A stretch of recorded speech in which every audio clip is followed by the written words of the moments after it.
Hello मित्रों, good morning. मैं प्रेमचंद, मेरे यूट्यूब चैनल शिक्षा के प्रसार पर आप सभी का स्वागत है। मित्रों, आज हम लोग रीजनिंग के बहुत महत्वपूर्ण बिंदुओं पर चर्चा करेंगे। आज की जो टॉपिक है श्रेणी क्रम है। क्या श्रेणी क्रम? और हम लोग श्रेणी क्रम को देखेंगे कितने प्रकार होते हैं। क्या श्रेणी क्रम कितने प्रकार होते हैं? पहले हम लोग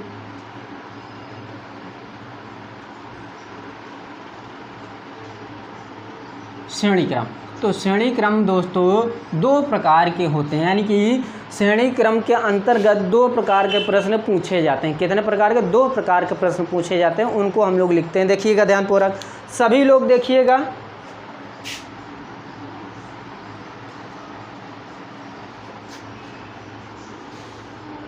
एक होता है संख्या श्रेणी, एक होता है संख्या श्रेणी, एक होता है अक्षर श्रेणी।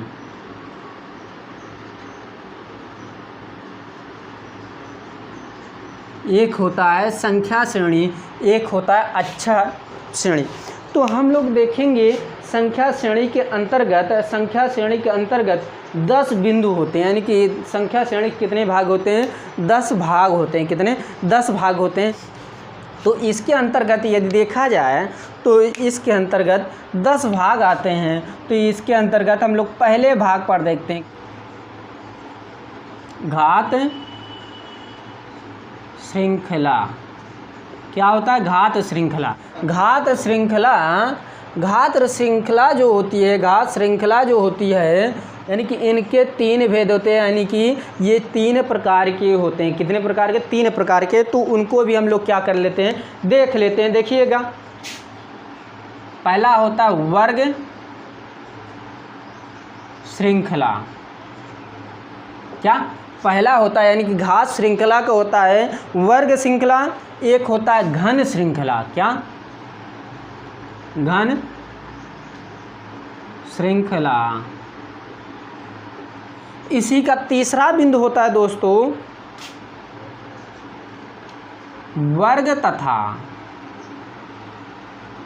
घात श्रृंखला। वर्ग तथा घात श्रृंखला होती है।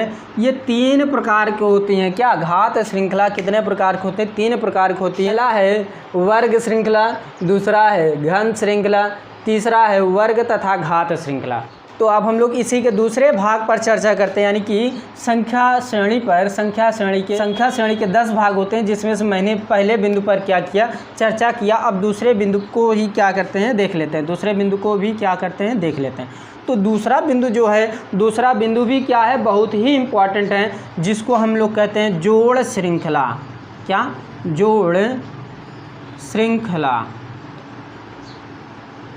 अब देखेंगे जोड़ श्रृंखला जो होती है, ये सिर्फ सिंगल के रूप में होती है, यानी कि इसके कोई भी भाग नहीं होते, यानी कि ये सिर्फ सिंगल में होते हैं, जोड़ श्रृंखला। तो हम लोग तीसरे बिंदु पर चलते हैं। क्या? तीसरा बिंदु भी इम्पॉर्टेंट है। देखिएगा सभी लोग, तीसरा बिंदु जो है बहुत इम्पॉर्टेंट है, जिसको हम लोग कहते हैं गुणा श्रृंखला। क्या? गुणा श्रृंखला। गुणा श्रृंखला जो होती है यह 2 प्रकार की होती है। क्या? गुणा श्रृंखला जो है यह 2 प्रकार की होती है। गुणा श्रृंखला 2 प्रकार की होती है। तो इसके पहले बिंदु पर हम लोग क्या कर लेते हैं? इसका पहला बिंदु है नियत गुणा श्रृंखला। पहला है क्या? नियत गुणा श्रृंखला। ये बहुत ही इम्पॉर्टेंट कड़ी है, इसको आप लोग देखिएगा। अब पहला जो बिंदु है नियत श्रृंखला, दूसरा है गुणा श्रृंखला, यानी कि गुणा श्रृंखला जो है ये बढ़ते क्रम में लिखा जाएगा। नियत श्रृंखला ये एक निश्चित स्थिति में रहेगा, ये गुणन श्रृंखला यानी कि ये बढ़ते क्रम में लिखा जाता है। इतनी बात क्लियर? तो अब हम लोग चौथे बिंदु पर इसकी चर्चा कर लेते हैं। चौथे बिंदु पर, जो चौथा बिंदु है बहुत ही इम्पॉर्टेंट है। देखिएगा चौथा बिंदु है बहुत इम्पॉर्टेंट है, जिसको हम लोग कहते हैं क्या? गुणा तथा जोड़ श्रृंखला। क्या, जोड़ श्रृंखला। गुणा श्रृंखला तथा जोड़ श्रृंखला, इनके जितने भाग होते हैं बहुत ही इम्पोर्टेंट है। इनके मुख्यतः के 4 भाग होते हैं। कितने भाग होते हैं? 4 भाग होते हैं। उसमें से पहला भाग यदि हम लोग देखें, नियत गुणा तथा नियत, इसको भी क्या करेंगे हम लोग, ये जो है गुणा श्रृंखला और इसको गुणा श्रृंखला तथा जोड़ श्रृंखला के अंतर्गत ये आता है, यानी कि नियत गुणा तथा नियत जोड़ श्रृंखला, यानी कि इसमें नियत गुणा भी रहेगा, नियत जोड़ भी रहेगा। जो श्रृंखला बनेगी वो नियत गुणा भी रहेगा, नियत क्या रहेगा, जोड़ भी रहेगा। इसी के आगे हम लोग इसके दूसरे बिंदु को देख लेते हैं। इसके आगे नियत गुणा, क्या, इसके आगे जो इसका दूसरा भाग है इसका क्या है, नियत गुणा तथा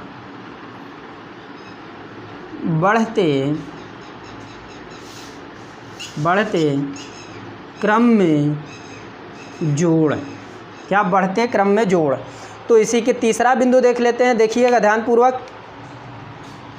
इसका तीसरा बिंदु भी क्या है, बहुत ही इम्पोर्टेंट है। ये जितने भी बिंदु हैं इनको मैं परिभाषा के साथ में क्या करूँगा, आपको बताऊँगा। क्या, परिभाषा के साथ में इसको क्या करेंगे, बताएंगे हम आपको। ये हो जाएगा बढ़ते क्रम में गुणा तथा, यहाँ हो जाएगा बढ़ते क्रम में गुणा तथा नियत जोड़ श्रृंखला, क्या, नियत जोड़ श्रृंखला। यानी कि इसमें जो प्रोसेस रहेगा, ये जो गुणा श्रृंखला रहेगा ये बढ़ते क्रम में रहेगा, लेकिन जोड़ जो श्रृंखला रहेगा वो क्या रहेगा, नियत में रहेगा। क्या, नियत में। तो इसी का आगे हम लोग एक बिंदु और इसका बच रहा है, तो इसके एक बिंदु को और हम लोग क्या कर लेते हैं, डिस्कस कर लेते हैं। तो इसको हम लोग ग्राफ कर दे रहे हैं।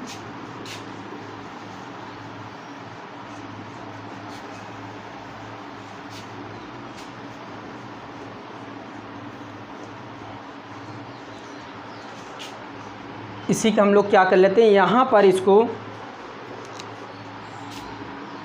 हम लोग यहाँ लिख लेते हैं। ये जो प्रोसेस है आप लोग इसके नीचे लिखिएगा, किस लिए, फर्स्ट पॉइंट है, ये सेकंड पॉइंट, ये थर्ड पॉइंट है, ये फोर्थ पॉइंट बनेगा। ये कौन सा नंबर है, फोर्थ पॉइंट। तो ये जो रहेगा, ये चौथा बिंदु जो रहेगा ये रहेगा बढ़ते क्रम में गुणा, क्या, बढ़ते क्रम में गुणा तथा बढ़ते क्रम में जोड़ श्रृंखला, बढ़ते क्रम में जोड़ श्रृंखला है। क्लियर। तो ये जो पॉइंट है ये बहुत ही इम्पॉर्टेंट है। चारों पॉइंटों पे मैं जो अगली क्लास लूँगा उनमें से कुछ पॉइंटों की क्या होगा, चर्चा होगा। जो बचे रहेंगे शेष वो आने वाले क्लासों में क्या करेंगे, डिस्कस करेंगे पूर्णतः।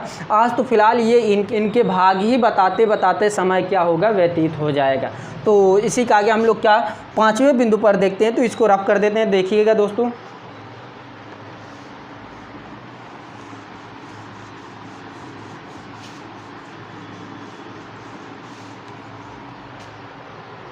ये जो है बहुत ही इम्पॉर्टेंट है। अब इसी के आगे हम लोग देखते हैं पांचवा जो है, पांचवा बिंदु बहुत ही इम्पॉर्टेंट है। इसको हम लोग क्या कहते हैं, पांचवें बिंदु को बोलते हैं, बहुत ही इम्पॉर्टेंट है ये, गुणा तथा घटाव श्रृंखला। गुणा तथा घटाव श्रृंखला ये बहुत इंपॉर्टेंट है। इसी के अंतर्गत अधिकतर प्रश्न पूछे जाते हैं, इसी के अंतर्गत अधिकतर प्रश्न पूछे जाते हैं। लेकिन इन दो बिंदुओं में से यानी कि श्रेणी क्रम में जो भाग होते हैं, दो भाग होते हैं, एक संख्या श्रेणी, एक अक्षर श्रेणी। अक्षर श्रेणी ज़्यादा पूछा जाता है, अक्षर श्रेणी क्या किया जाता है, ज़्यादा पूछा जाता है। तो इसके हम लोग क्या करते हैं, भाग देख लेते हैं। बहुत ही इंपॉर्टेंट भाग है इनके। नियत गुणा तथा क्या इसके जो गुणा तथा घटाव की श्रृंखला है, इसके बहुत ही इम्पोर्टेंट नियम है, इसको मैं क्या करूँगा बताऊँगा। इसका जो फर्स्ट बिंदु है क्या, नियत गुणा तथा नियत घटाव श्रृंखला है। इतनी बात क्लियर, यानी कि ये फर्स्ट पॉइंट बनती है इसकी जो फर्स्ट पॉइंट बनती है बहुत ही इंपॉर्टेंट है। इसमें कन्फ्यूजन ज़्यादा उत्पन्न होता है। क्या कन्फ्यूजन इसमें ज़्यादा उत्पन्न होता है, कन्फ्यूजन क्या होता है, ज़्यादा उत्पन्न होता है। तो इसी का दूसरा बिंदु हो जाएगा नियत गुणा तथा बढ़ते क्रम में घटाव, बढ़ते क्रम में घटाव या बढ़ते क्रम में श्रृंखला। ओके, तो यहाँ श्रृंखला भी आप लोग लिख सकते हैं। इतनी बात क्लियर। तो इसी का हम लोग तीसरे बिंदु पर भी क्या कर लेते हैं, चर्चा कर लेते हैं। यहाँ हो जाएगा बढ़ते क्रम में गुणा तथा नियत घटाव श्रृंखला। तो ये बहुत ही इम्पोर्टेंट कड़ी हैं ये सब। एक पॉइंट इसके और बचे हैं, इसका एक पॉइंट और बचा है, इसको भी हम लोग क्या कर देते हैं, डिस्कस कर लेते हैं, जिससे कि ये क्या हो जाए, ये पांचवें बिंदु को 4 भाग या 5 भाग जो भी हैं, मैं 4 भाग बता रहा हूँ, ये 5 भाग जो है उसको हम लोग ऑनलाइन क्लासों में क्या करेंगे, चर्चा करेंगे। यहाँ हो जाएगा बढ़ते क्रम में गुणा तथा बढ़ते क्रम में घटाव श्रृंखला हो जाएगी। ये जो है बहुत ही इम्पोर्टेंट है, इसको आप लोग ध्यान दीजिएगा।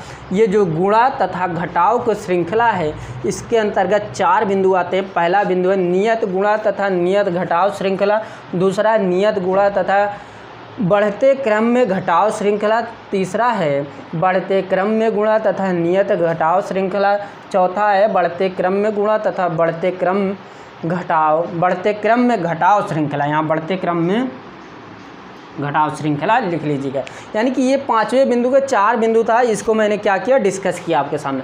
अब हम लोग 6 नंबर देखिए। 6 नंबर जो है ये, इसके बाद जो भी बिंदु बचे हैं वो सिंगल टाइप रहेंगे, यानी कि उनके कोई विभाग नहीं रहेंगे, यानी कि 6 नंबर यदि पोजीशन देखा जाए, 6 पोजीशन पर कौन सा होगा, तो यहाँ होगा गुणा तथा भाग श्रृंखला।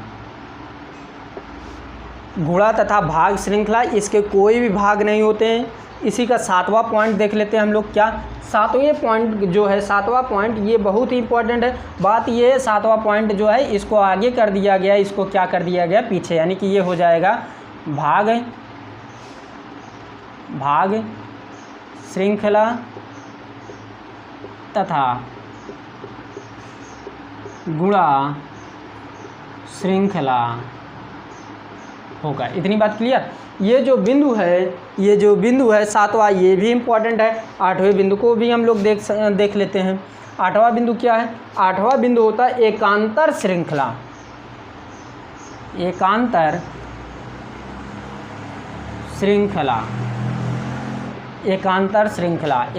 श्रृंखला भी इम्पोर्टेंट है।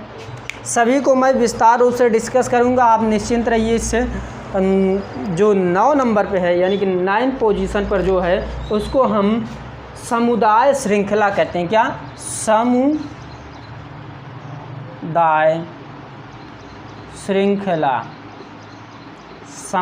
श्रृंखला।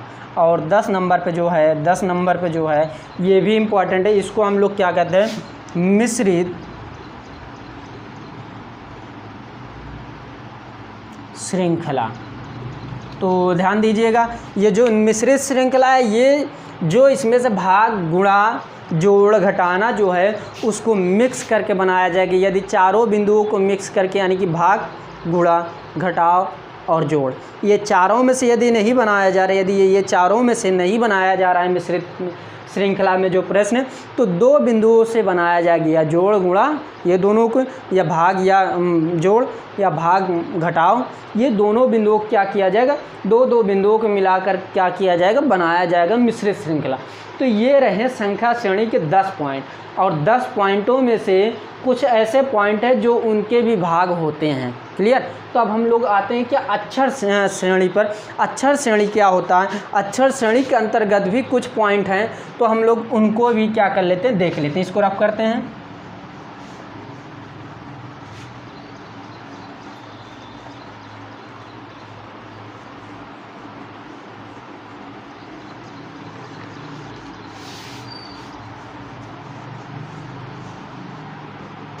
तो यहाँ हो जाएगा दोस्तों अक्षर श्रेणी, अक्षर श्रेणी, अक्षर श्रेणी भी इम्पॉर्टेंट है। इसके अंतर्गत भी प्रश्न जो होते हैं बहुत ही इम्पॉर्टेंट पूछे जाते हैं। इनमें पहला भाग होता है, यानी कि इसका पहला भाग होता है, ध्यानपूर्वक देखिएगा, यानी कि इसके 2 भाग होते हैं। इसका पहला भाग होता है बड़े अक्षरों की श्रृंखला, बड़े अक्षरों की श्रृंखला, और दूसरा होता है छोटे अक्षरों की श्रृंखला। क्लियर। ये जो है ये 2 बिंदु होते हैं, लेकिन इनमें से भी कोई किसी का भाग होता है। जैसा कि हम लोग देखें छोटे श्रृंखला की जो भाग होते हैं, यानी कि इनके 4 बिंदु होते हैं, यानी कि इनके 4 भाग होते हैं। छोटे अक्षरों की श्रृंखला जो होती है पोजीशन दूसरे नंबर पे, इसके 4 भाग होते हैं। इनके 4 भागों पर हम लोग क्या कर लेते हैं, चर्चा कर लेते हैं। जैसा कि देखिएगा यहाँ पर इसका जो फर्स्ट पोजीशन है, यानी कि जो फर्स्ट नंबर पर है, उसको हम लोग क्या कहते हैं, श्रृंखला के अंतर्गत श्रृंखला के अंतर्गत केवल एक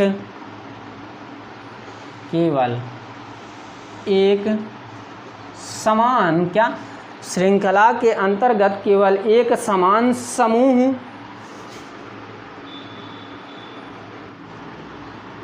पुनरावृत्ति होती है।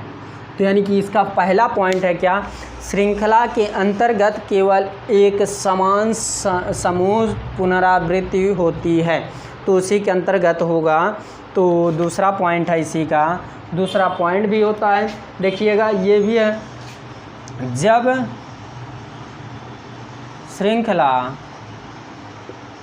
श्रृंखला में एक समान समूह, जब श्रृंखला में एक समान समूह की पुनरावृत्ति,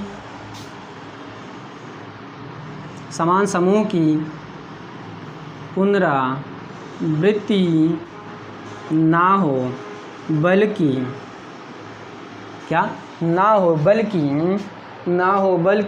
समूह के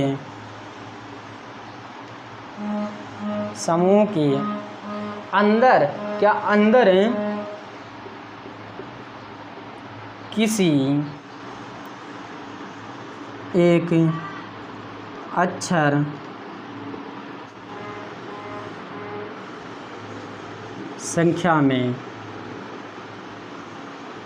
लगातार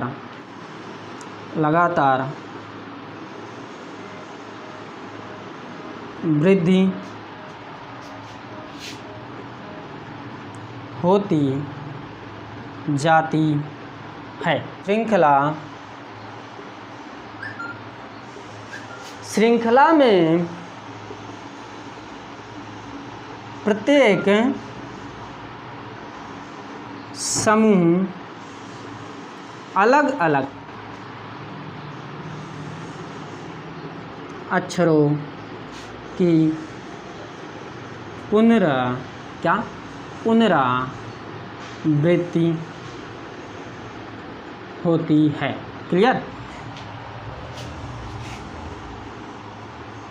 इसी का चौथा बिंदु हम लोग देख लेते हैं, श्रृंखला।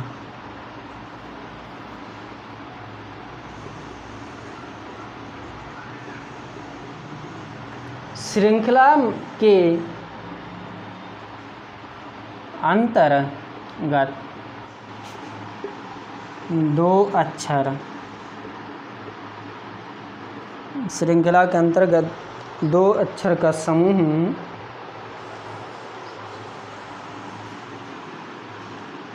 का एकांतर में आना। इतनी बात क्लियर। यदि हम लोग पांचवा बिंदु देख लें तो पांच बिंदु को भी हम क्या कर देते हैं, यहाँ पर लिख देते हैं। हो सकेगा तो डिस्कस कर देंगे, नहीं तो इसका डिस्कस हम लोग ऑनलाइन क्लासों में क्या करेंगे, डिस्कस करेंगे। ओके, तो ये पांचवा बिंदु है जो जिसको हम लोग क्या कहते हैं, मिश्रित श्रृंखला। इतनी बात क्लियर। श्रेणी क्रम था उसको मैंने दो भागों में डिफाइन किया, एक संख्या के आधार पर श्रृंखला, एक क्या अक्षर के श्रृंखला पर। संख्या के आधार पर मैंने 10 भाग बताया, क्या 10 भाग बताया, और उनके भागों में से कुछ भाग ऐसे थे जिनके भाग उनके भी भाग बनते हैं, यानी कि उनके भी भाग होते हैं, भागों के भाग होते हैं। तो वहाँ भी मैंने चर्चा किया, वहाँ भी मैंने क्या किया, चर्चा किया। लेकिन उसके बाद किसकी चर्चा किया, अक्षर का, यानी कि अक्षर श्रेणी के दो भाग होते हैं, एक बड़ा अक्षर की श्रृंखला, एक छोटे अक्षर की श्रृंखला। बड़े अक्षर की श्रृंखला तो होती नहीं, यानी कि इसके कोई भाग नहीं होता। छोटे अक्षरों की श्रृंखला के 5 भाग होते हैं, जैसा कि मैंने 4 भागों के डिस्कस करने को कहा, लेकिन यहाँ मैंने 5 भागों को लिख दिया। 5 भागों की चर्चा करेंगे। पहला भाग क्या है, श्रृंखला के अंतर्गत केवल एक समूह पुनरावृत्ति होती है। दूसरा भाग है जब श्रृंखला में एक समान समूह की पुनरावृत्ति ना हो, बल्कि समूह के अंदर किसी एक अक्षर की संख्या में लगातार वृद्धि होती जाती है। ये दूसरा बिंदु है। तीसरा बिंदु है श्रृंखला में प्रत्येक समूह अलग अलग अक्षरों की पुनरावृत्ति होती है। उसी प्रकार चौथा बिंदु है श्रृंखला के अंतर्गत दो अक्षर समूह का एकांतर में आना। पांचवा है क्या, मिश्रित श्रृंखला। तो ये रहे हमारे क्या जो श्रेणी थे उनके भागों के भाग डिफाइन करते हुए मैंने क्या किया, आपको समझाया। लेकिन ये जो भाग हैं जब मैं करवाऊँगा, जितने भी बिंदु हैं हो सकेगा सभी को मैं क्या करूँगा, परिभाषित करते हुए क्या करूँगा, समझाऊँगा आपको। तो दोस्तों यदि मेरी वीडियो पसंद आ रही प्लीज़ लाइक कीजिए, शेयर कीजिए, कमेंट करना ना भूलें। तो आज की वीडियो हम लोग यहीं पर समाप्त करते हैं। थैंक यू वेरी मच, धन्यवाद दोस्तों।